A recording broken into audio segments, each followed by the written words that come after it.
అనుగ్రహించడం కోసమని యోగ సూత్రములను ఇచ్చారు.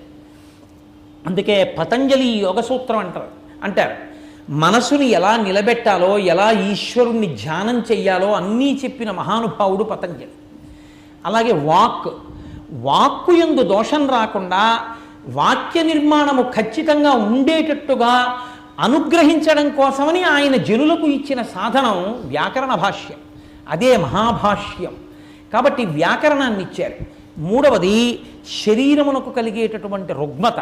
ఎంత మంచి మనసైనా, ఎంత మంచి మాట ఉన్నా ఆరోగ్యం పాడైందనుకోండి, ఏమి ఈశ్వరుణ్ణి సేవిస్తాడు? మోకాలు నొప్పి ఎక్కువైపోయింది అనుకోండి, ఇక నేను కూర్చుని చేసే ప్రసంగాలు ఎలా కుదురుతాయి కదా? శరీరం అనుమతించాలి కదా. కాబట్టి శరీరం అనుమతించాలి అంటే శరీరమునకు వచ్చిన రోగాన్ని పోగొట్టడం కోసం ఆత్రేయ సంహిత ఇచ్చాడు.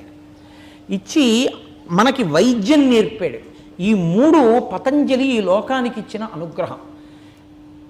ఈ పతంజలి మహాభాష్యాన్ని చెప్పాలి శిష్యులకి.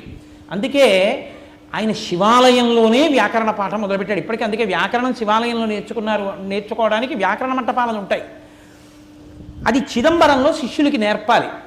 మహాభాష్యం నేర్పడం అంటే అంత తేలిక విషయం కాదు, కొన్ని సంవత్సరములు పడుతుంది. ఆయన మళ్ళీ ధ్యానంలోకి వెళ్ళిపోయి ఆత్మస్థితిలో నిలబడాలి. అందుకని ఈ పాఠం చెప్పడం చాలా కాలం పడుతుంది. శిష్యులకి ఎంతకాలం చెప్తాను? అందుకని 1000 మంది శిష్యుల్ని పిలిచి ఆయన ఒక 2 నియమాలు పెట్టారు. మీ అందరూ చుట్టూ కూర్చోండి 1000 మంది, నేను మధ్యలో కూర్చుంటాను.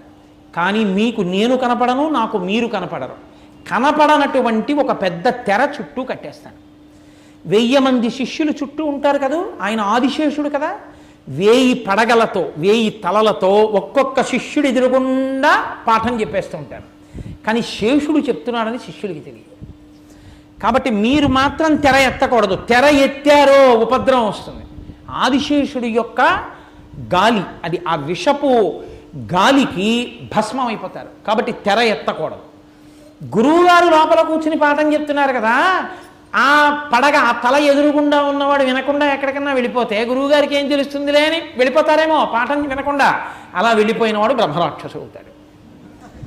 తెర ఎత్తకూడదు, తరగతి గది విడిచిపెట్టకూడదు. 2 నియమాలు పెట్టి లోపల కూర్చుని ఆయన 1000 తలలతో పాఠం చెప్తున్నారు.